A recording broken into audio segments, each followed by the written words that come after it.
Hello, my name is XONEVANT. Today is Friday, August the 22nd, and this is your Daily Dose. Alright guys, a special shout out goes to Greg Simpson over on Facebook. He actually sent me this link a couple of days ago. It was actually to a video, and he said, hey man, at least just watch the portion of this video that's talking about Phil Fish and Fez 2 and some of the comments that he made to and I'm sure it was a fan. It sounded like it was an actual fan of Fez saying, hey, you know, when can we expect Fez 2? It sounded like a fan, but it could have just been a hater, right? I mean, they do come in disguises these days, if you know what I mean. But regardless of that, he responded by saying something to the effect of, shut up, or something like that. You know, you don't deserve Fez 2, things of that nature. And man, I tell you, man, this guy just needs to... He just needs to be off of social media. I think that Phil Fish would have been that perfect guy that a studio could have had in their back pocket to really pump out some good games, but just never made him the face of the game. Does that make sense? Because, I mean, the kid's got development skills, you know what I mean? But he just can't do social media, man. What he should have done when he first became quote-unquote famous on the internet is hired a PR person to take care of his Twitter for him. So he can voice his opinion to somebody, and then they can translate it and filter it to the public. Because look, when you talk to the masses, when you talk to a large group of people, you can't just blurt out everything that's on your brain. You can't even do that really when you have a one-on-one conversation with somebody unless you know them really well. Because the fact is about communication is we always make mistakes with the way that we talk. It's that balance of knowing somebody and knowing what the limit is. There's a joke that I can tell my brother that I couldn't tell a stranger. My brother would laugh at the joke. The stranger would probably think I was X number of things, right?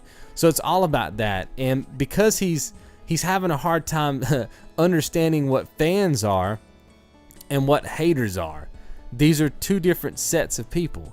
They're on two different sets of chalkboards, if you know what I mean. And regardless of whether this comment was a fan comment or a hater comment, to me it sounded like a fan comment. He should have responded by saying, A, you know, yeah, I'm going to be making this game, which I think he'd already said he wasn't, or B, you know, respectfully say that he's not making it. Just say, hey, this is not a venture that I want to go into at this particular time. Maybe at some point in the future, but as of right now, there's no plan on making Fez 2. What's so hard about that? What is so hard about that? So that kind of takes care of that portion of the story. He should have been the bigger man in that particular situation and said the right thing. Now, with all of that said, let's get into the second part of this, which came out today.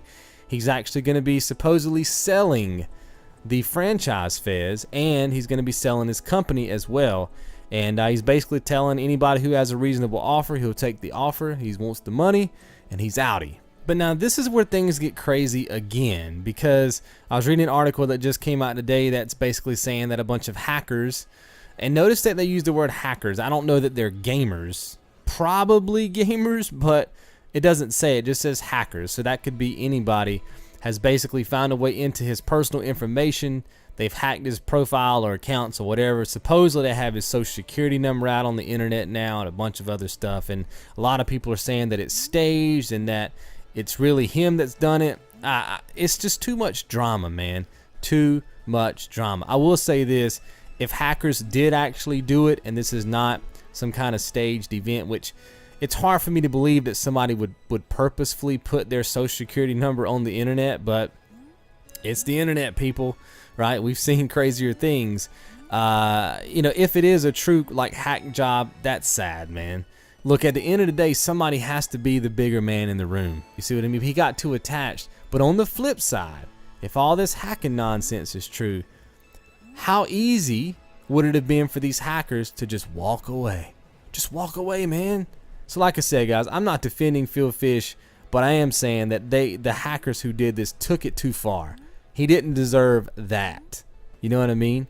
And I think that was wrong. So anyway, guys, I'll see you guys right back here tomorrow.